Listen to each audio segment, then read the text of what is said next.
सियासत की कहानी बगैर मजहबी, बगैर धार्मिक और जातिगत ताने बाने के मुकम्मल ही नहीं होती। और इस जरूरी गुफ्तगू को अब लाजमी बना दिया है आजम खान साहब के उस हालिया बयान ने, जिसमें उन्होंने असदुद्दीन ओवैसी को बीजेपी की बी टीम कहने वालों के मुंह पर ये कहकर जोरदार तमाचा मारा है कि मैं ओवैसी को बीजेपी की बी टीम नहीं मानता।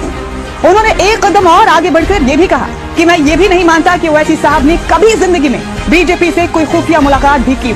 मुसलमानों के एक मोतबर रहनुमा और यूपी में समाजवादी पार्टी के कद्दावर नेता के इस बयान के बाद अब किसी भी काबिल एहतराम और संजीदा इंसान को असदुद्दीन ओवैसी के बारे में इस तरह के अंदाजे लगाने से पहले जरूर सोचना चाहिए। अगर कोई ये सोचता है कि ये कोई नॉर्मली दिया गया बयान है तो वो बहुत गलत। खान साहब ने बयान बहुत नाकतोल कर दिया, जिसके जरिए वो उन तथाकथित सेकुलर दलों को ये पैगाम देना चाहते हैं कि अगर वो ये सोचते हैं कि मुसलमान उनको इसलिए वोट करता है कि वो अपनी सियासी चालों से ओवैसी को बीजेपी की बी टीम साबित करने में कामयाब हो जाते हैं, तो वो बहुत गलत है। ये समझना बहुत जरूरी है कि इस मुल्क का मुसलमान इसलिए अपने सच्चे रहनुमा कौम के हमदर्द ओवैसी को वोट नहीं करता क्योंकि जब कभी भी हिंदुस्तान का सियासी इतिहास लिखा जाएगा और 2014 के बाद का जिक्र होगा जिसमें तथाकथित हिंदू सम्राट के कहने पर सारी जातियां सियासी हिंदू बन गई थी और सारी जातियों ने एक साथ एक सुर में सिर्फ मजहब के नाम पर बीजेपी को वोट किया,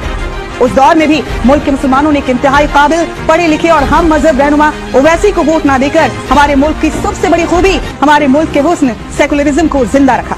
हालांकि उस वक्त भी मुसलमानों के पास ओवैसी के तौर पर एक ऐसी रहबरी मौजूद थी जिनके दिल में जितनी वफादारी अपने कौम के लिए है उससे कहीं ज्यादा अपने मुल्क के लिए। जब कोई भी सियासी दल कौम के हुकूक और उनके वकार, उनकी शिनाख्त पर हमला करने की हिमाकत करता है तो वो अकेले चट्टान की तरह खड़े हो जाते हैं, और जब बात मुल्क की इज्जत और अजमत की आती है तब भी वो तमाम सियासी अदावत भूलकर दुश्मन ममालिक को मुंह तोड़ जवाब देने के लिए भी पहली शख्स में खड़े मिलते हैं। काबिल इतने कि बड़े से बड़े तुर्रम खान एंकर्स के भी उनके सामने हाथ पैर फूल जाते हैं और उनके सामने ज्यादातर सभी दानिश्वरान और बुद्धिजीवियों को एहसास कमतरी का शिकार होना पड़ता है। और इस तमाम सिलसिले के दौरान दुनिया ने देखा कि मुल्क का मुसलमान हुकूमत के खिलाफ असदुद्दीन ओवैसी की जुर्रत को सलाम करता है। मुल्क के सारे सेकुलर दल ये याद रखें कि आज के वक्त में हिंदुस्तान के मुसलमानों के पास एक ऐसे रहनुमा ओवैसी के तौर पर मौजूद है जिनकी काबिलियत से न सिर्फ हमारा मुल्क बल्कि पूरी दुनिया वाकिफ है, जिनको हमारे प्रधानमंत्री भारत पाक जंग यानी ऑपरेशन सिंदूर के बाद दुनिया के सामने अपने मुल्क के अजीम हिंदुस्तान की तर्जुमानी करने के लिए 150 करोड़ लोगों में से चुनते हैं,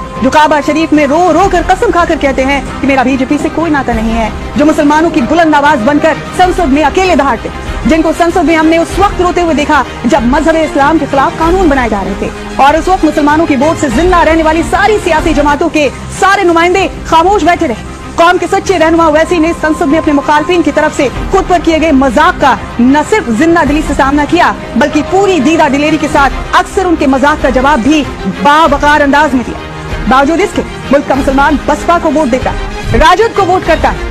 जेडीयू को वोट देता है, आम आदमी पार्टी को वोट देता है, जेएमएम को वोट देता है, ममता बनर्जी को देता है, वाम दलों को वोट करता है और कांग्रेस को करता है, लेकिन अपने सच्चे हमदर्द ओवैसी को नहीं करता। और ये सब देखकर अगर कोई इस मुकाबले में है कि हिंदुस्तान का मुसलमान कितना बेवकूफ है जो ओवैसी के रूप में अपनी सच्ची रहबरी को पहचान नहीं पा रहा है, वो अपनी गलत फहमी दूर कर ले।